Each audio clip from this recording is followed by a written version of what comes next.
नमस्कार, स्वागत है आपका इंडिया वॉइस पर। मैं हूं आपके साथ स्वीटी दीक्षित। बुलेटिन की शुरुआत करेंगे इस वक्त की बड़ी खबर के साथ।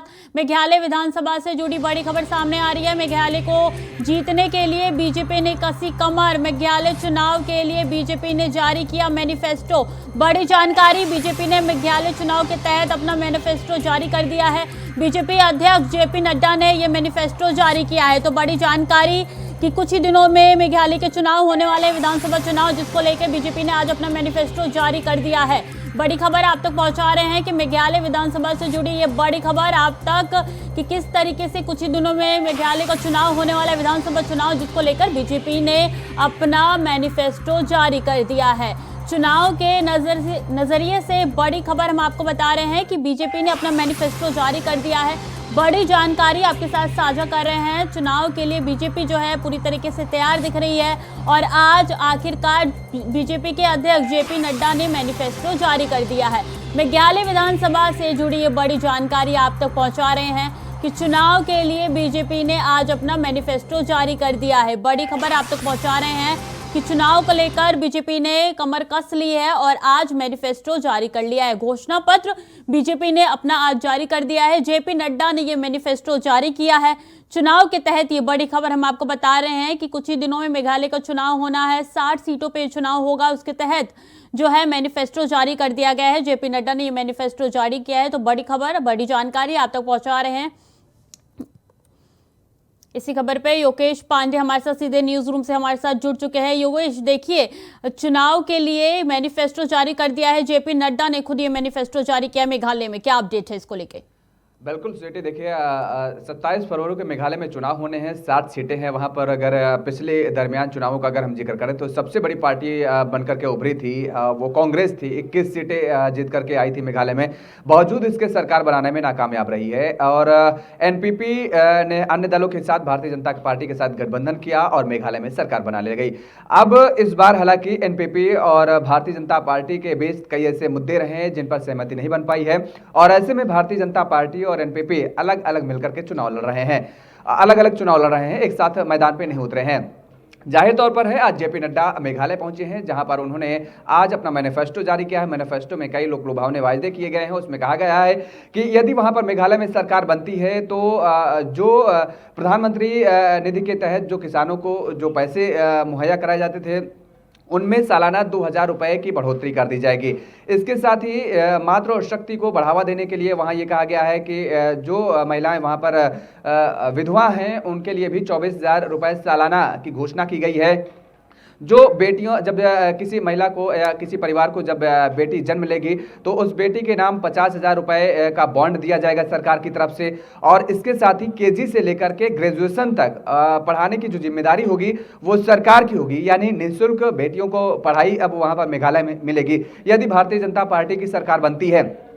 तमाम ऐसे बड़े बड़े वायदे किए गए हैं और इन वायदों को लेकर के भारतीय जनता पार्टी मेघालय में एक बार फिर से चुनावी जंग में उतरने जा रही है। लेकिन सबसे बड़ी बात यह होगी कि आखिर अब इस चुनाव में जो 27 फरवरी को चुनाव होगा और उसके बाद इस चुनाव में भारतीय जनता पार्टी क्या करामत दिखा पाती है, क्योंकि अलग अलग एनपीपी और भारतीय जनता पार्टी जरूर मैदान में है, लेकिन यह कहा जा रहा है और माना भी जा रहा है कि चुनाव नतीजे आने के बाद यदि कोई पार्टी पूर्ण बहुमत के साथ सत्ता में नहीं आती है तो भारतीय जनता पार्टी और एनपीपी एक बार फिर से साथ आ सकते हैं और सरकार बना सकते हैं। स्वीटी जी, इस मैनिफेस्टो में क्या बेरोजगारों को रोजगार देने का भी कुछ घोषणा पत्र में कुछ ऐलान किया गया है या नहीं?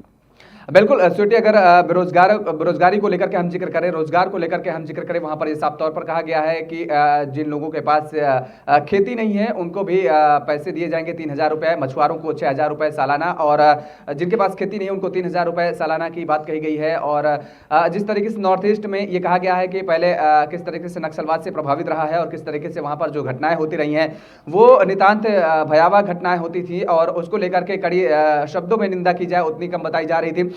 लेकिन अब जेपी नड्डा कह रहे हैं कि जब से भारतीय जनता पार्टी ने कमान संभाली है, भारतीय जनता पार्टी सरकार में है और ऐसे में भारतीय जनता पार्टी जहां जहां भी सरकार में है वहां वहां पर ऐसी गतिविधियां जो लगातार पहले होती रही हैं उन पर कहीं ना कहीं लगाम लगाने की कोशिश की गई है। नक्सलवाद पर लगाम लग रहा है और आने वाले समय में यह कहा गया है कि दरअसल अगर मेघालय में भारतीय जनता पार्टी की सरकार बनती है तो मेघालय में और भी विकास तेजी से हो पाएगा। लोगों को रोजगार दिए जाने की बात कही गई है कि लोगों को रोजगार दिया जाएगा और इसके साथ ही पर्यटन को लेकर के भी साफ तौर पर सरकारें प्रयत्नशील रहती हैं, अग्रसर रहती हैं। इन सारे मुद्दों को लेकर के कहीं ना कहीं भारतीय जनता पार्टी मैदान में उतरी है और जेपी नड्डा ने आज इन तमाम सारे मुद्दों को लेकर के जनता के सामने अपनी बातें रखी हैं। जी, बहुत बहुत धन्यवाद योगेश, तमाम जानकारी हमारे साथ साझा करने के लिए। खबरों में आगे बढ़ेंगे। मुख्यमंत्री योगी आदित्यनाथ का बांदा में संभावित दौरा, 17 फरवरी को जिले में आ सकते हैं योगी आदित्यनाथ। सीएम योगी कर सकते हैं महाराणा प्रताप चौक का उद्घाटन। 3 दिवसीय कांचीजल महोत्सव का भी कर सकते हैं शुभारंभ। योगी आदित्यनाथ के संभावित दौरे को लेकर तैयारियां जोरों पर है। तो आपको हम जानकारी दे रहे हैं कि योगी आदित्यनाथ 3 दिवसीय कालिंजर महोत्सव का भी कर सकते हैं शुभारंभ। तो बड़ी जानकारी आपसे हम साझा कर रहे हैं कि किस तरीके से सीएम योगी कर सकते हैं महाराणा प्रताप चौक का उद्घाटन।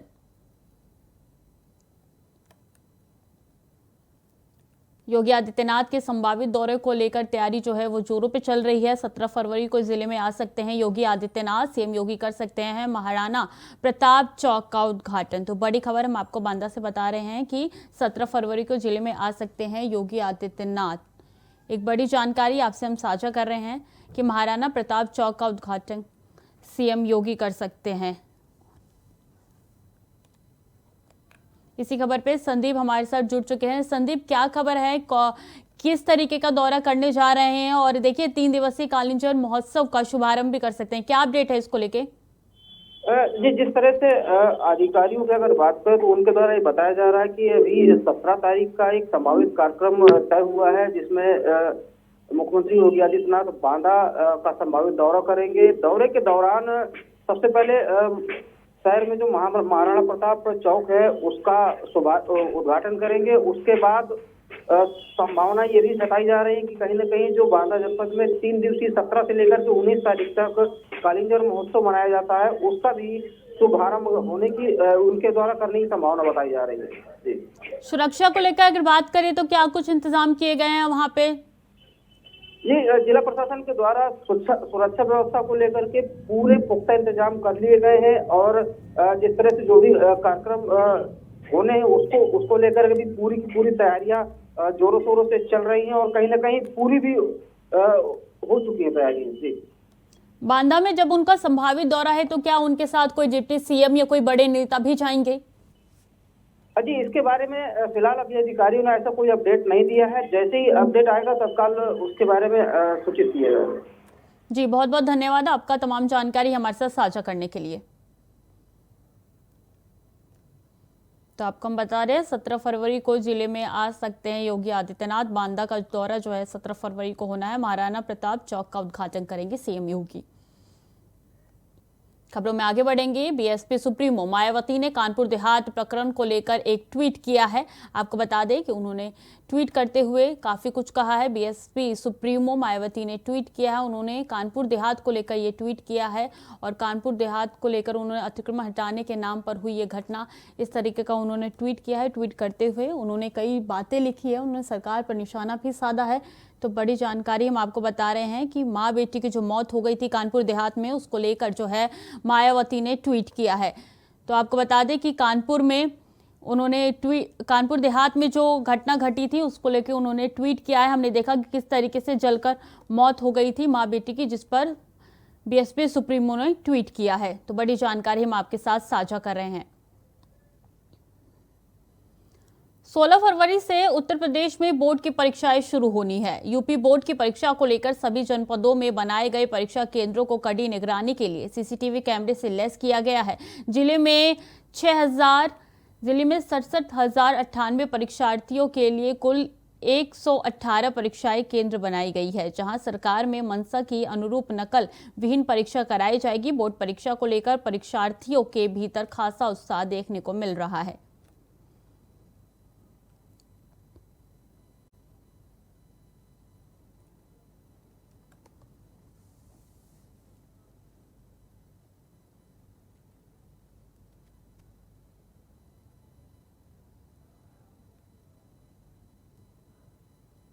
सभी में 2-2 CCTV लगे हुए हैं और ये 24 घंटे जो डिस्ट्रिक्ट कंट्रोल रूम कलेक्ट्रेट में बना हुआ है वहां से जुड़े हुए हैं। कभी भी आप वहां जाकर के यहाँ की देख सकते हैं।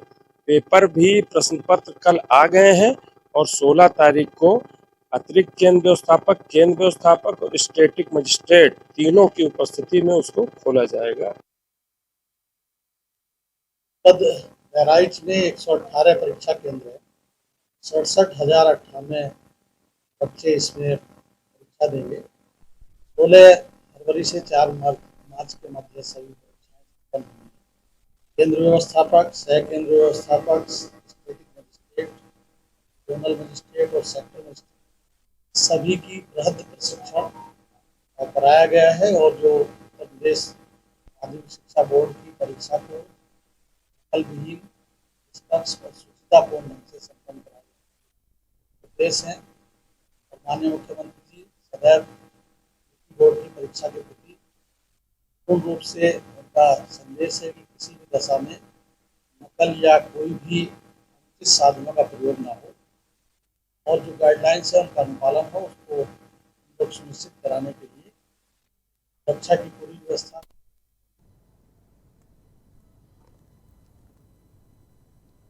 इसी खबर पर मनीष शर्मा हमारे संवाददाता सीधे हमारे साथ फोन लाइन पे जुड़ चुके हैं। मनीष, देखिए यूपी बोर्ड की परीक्षा 16 फरवरी से शुरू होनी है, क्या कुछ खास इंतजाम इसको लेकर किए गए हैं? बिल्कुल, 16 फरवरी से यूपी बोर्ड की परीक्षा यहाँ शुरू होने वाली है, जिसके लिए सभी इंतजाम पूरे कर चुके हैं यहाँ बहराइच में। और यहाँ पे देखा जाए तो बेहतर तरीके से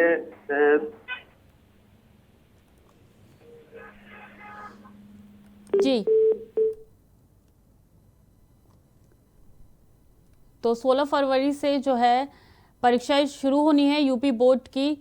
लगता है तकनीकी खामियों के चलते मनीष से हमारा कांटेक्ट नहीं हो पा रहा। खबरों में आगे बढ़ेंगे, बात करेंगे झारखंड के पलामू में 2 समुदाय में विवाद के बाद हालात तनावपूर्ण हो गए हैं, जिसके चलते शहर में धारा 144 लागू कर दी गई है। खबर के अनुसार शिवरात्रि के लिए तोरण द्वार बनाने के मुद्दे पर यह विवाद हुआ है, जिसके बाद दोनों तरफ से पथराव और आगजनी हुई, जिसमें कई लोग घायल हुए हैं। पलामू में 2 समुदाय के बीच में ये विवाद हुआ है। आपको बता दें कि इलाके में धारा 144 लगा दी गई है। शिवरात्रि के तोरण द्वार बनाने का ये मामला है, जब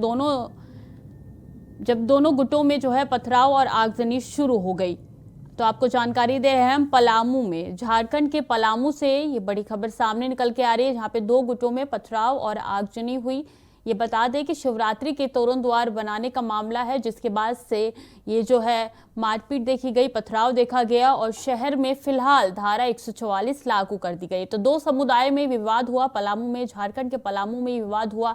शिवरात्रि के तोरण द्वार लगाने का मामला है, जिसको लेकर ये पूरा विवाद हुआ। और बता दें कि शहर में अभी धारा 144 लागू कर दी गई है। शिवरात्रि के तोरण द्वार बनाने का ये मामला है, जिसके बाद से पूरा पथराव हुआ। खबर संभल से है, जहां इस्लाम नगर चौराहा के पास हाई टेंशन लाइन से हुए फॉल्ट से चिंगारी निकली और देखते ही देखते मौके पर रखे खोखे और टेंट नुमा झोपड़ी इसकी चपेट में आ गए। झोपड़ी में रह रहे लोग किसी तरीके से जान बचाकर भागे। सूचना पाकर पुलिस पहुंची, साथ ही आम लोगों को आग बुझाने की भी कोशिश की। आपको बता दें कि 4 खोखे और झोपड़ी जलकर अभी खाक हो गई है। के लिए तो अभी फायर ब्रिगेड अब विस्तृत रिपोर्ट देगी तब पता लग पाएगा। बाकी किसी प्रकार की कोई जनानी कार्रवाई की गई है। तत्काल पुलिस बल स्वयं मौके पर आ गया और समय पर केवल एक घटना है जिसके चलने की बात बताई गई है। इसी खबर पर सतीश सिंह संवाददाता हमारे साथ सीधे फोन लाइन पे जुड़ चुके हैं। सतीश, क्या खबर है संभल से कि देखिए किस तरीके से झोपड़ी में आग लगी, क्या किसी के हताहत होने की खबर सामने आई है क्या? देखिए, हम आपको बता दें भविष्य अग्निकांड संभल जनपद में है बेजोई इलाके का मामला है। इस्लामनगर चौराहे पर पास में यहाँ पर जो है हाई टेंशन तार की लपेट में आने पर जो है यहाँ पर 4 खोखे जलकर खाक हो गए और वहाँ पर एक जो है झोपड़ी टाइप की बना रखी थी, वहाँ पे वो भी उसमें भी आग लग गई है। और खाने में लोगों ने वहाँ पे झोपड़ी रह रहे लोगों के लिए वहां से बचाया है और वो बाहर जाकर खड़े हुए थे। इसी को देखते हुए बताते चले कि जिस तरीका से हाई टेंशन तार की आग जिस तरह से फैली थी, चिंगारी फैलने के बाद में 4 खोखों में वहां पर आग लग गई थी भयंकर होकर, जिसमें झोपड़ी में भी कुछ लोग रह रहे थे, वहां पर वो फरार हुए, वहां से भाग गए हैं और भागने के बाद में उन्होंने अपनी जान बचाई है। इसको देखते हुए वहां पर मौके पर पुलिस पहुंच गई, आसपास के लोगों ने आस पर काबू पा लिया गया जी। दमकल विभाग की गाड़ी कितनी देर में पहुंची थी? पुलिस कब तक पहुंची वहां पे आग लगने के बाद? देखिए, हम आपको बताते हैं, पुलिस को सूचना मिलने पर पुलिस मौके पर पहुंच गई थी। लोगों ने के साथ में उन्होंने पुलिस ने आग बुझाने का प्रयास किया, लेकिन फायर ब्रिगेड की गाड़ी काफी देर बाद पहुंची थी। तब तक गांव वालों ने और आसपास के लोगों ने आग बुझा दी थी। क्या किसी के जान माल को नुकसान होने की खबर है? जी, मैं बता दूं, जिस तरीके से आग लगी थी, खोखों में जिस तरह से सामान भी रखा था और जो है झोपड़ी में भी जो सामान रखा था, वो काफी संख्या में नुकसान हुआ है, पर लेकिन किसी का आहत की कोई खबर नहीं है। और जो लोग थे वहां पर रह रहे थे, वो निकल के तुरंत जिस तरह से आग की चिंगारी फैली थी तो निकल के बाहर पहुंच गए थे, उन्होंने अपनी जान बचा ली थी। जी, बहुत बहुत शुक्रिया सतीश, तमाम जानकारी हमारे साथ साझा करने के लिए। खबर अमरोहा से है। नेवी कर्मी की दुबई में मौत हो गई। जहाज से गिरने के बाद हुई मौत। भारत सरकार से गुहार के बाद पुश्तैनी गांव पहुंचा शव। नेवी कर्मी उमेश मलिक की ये मौत हुई है। आपको बता दें कि मौत डिडौली कोतवाली क्षेत्र के गांव असगिरपुर का मामला है। ये जहाज से गिरने के बाद मौत हुई है। आपको बताते हैं नेवी कर्मी की दुबई में मौत हो गई है। तो बड़ी खबर आप तक अमरोहा से ये बड़ी जानकारी आप तक पहुंचा रहे हैं कि जहाज से गिरने के बाद मौत हुई है। नेवी कर्मी उमेश मलिक की दुबई में मौत हो गई। डिडौली कोतवाली क्षेत्र के गांव असगरीपुर का मामला ये बता रहे हैं। नेवी कर्मी उमेश मलिक की मौत हो गई है। तमाम मशक्कत के बाद जो है उनका शव गांव में पहुंचा है। उनके पुश्तैनी गांव में उनका शव पहुंचा है। भारत सरकार से लगातार परिवार जो है वो गुहार लगा रहा था। जहाज से गिरने के बाद ये मौत हुई है।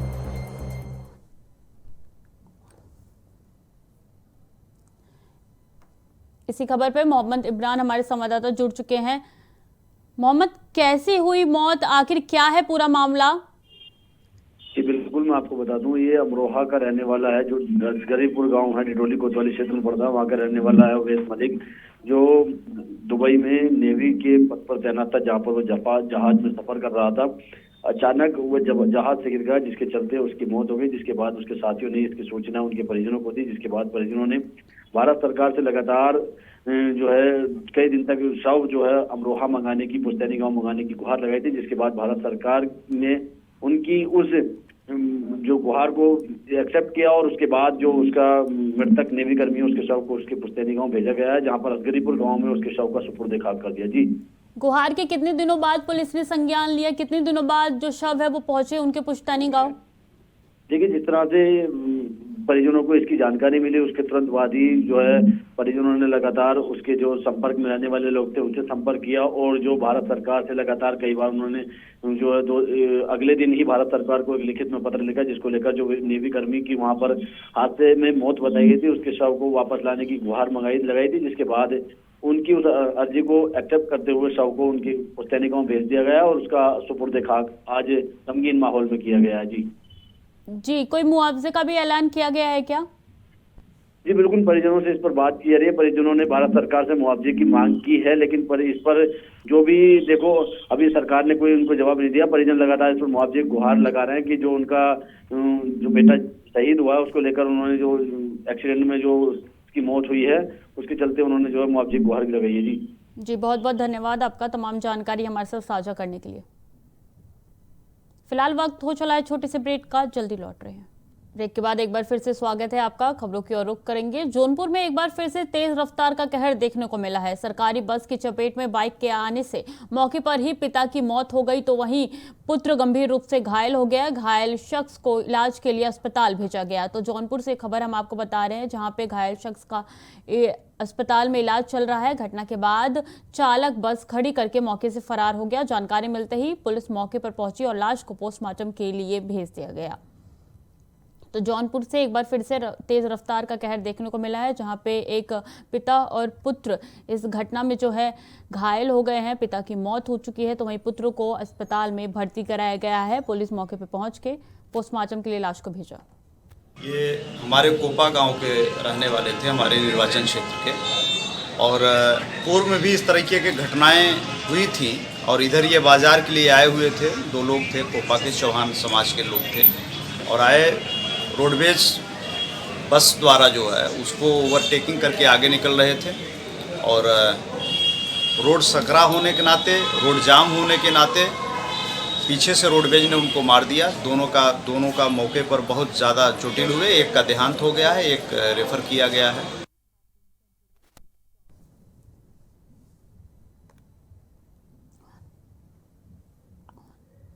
विवेक कुमार इसी खबर पे हमारे ज़्यादा जानकारी के साथ जुड़ गए। विवेक, क्या है पूरा मामला, किस तरीके से एक बार फिर से तेज रफ्तार का कहर देखने को मिला है जौनपुर में?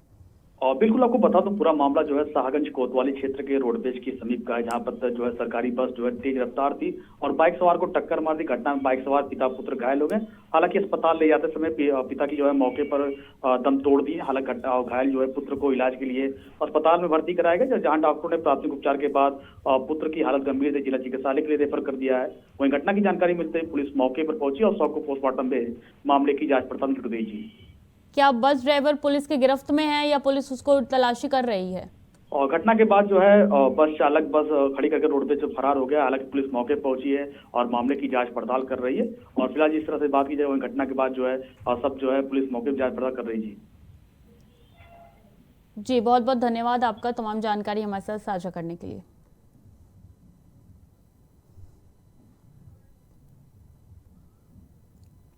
हमीरपुर में वैलेंटाइन डे के दिन एक प्रेमी ने अपनी प्रेमिका के घर पर फायरिंग की। दरअसल प्रेमिका मिलने नहीं आई, जिसके चलते उसने ऐसी हरकत की। इतना ही नहीं, बाद में उसने पने ही सीने गोली मारी। उसे कानपुर मेडिकल कॉलेज में भर्ती कराया गया, जहां उसकी हालत गंभीर बताई जा रही है।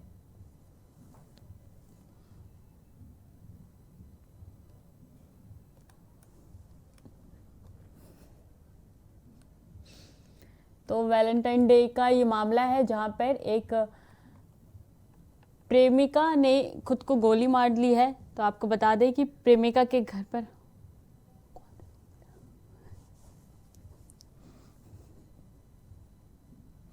इसी खबर पर रुपेश गुप्ता हमारे संवाददाता सीधे हमारे साथ फोन लाइन पर जुड़ गए। रुपेश, क्या है ये पूरा मामला, किस तरीके से वैलेंटाइन डे के दिन ये कांड हुआ?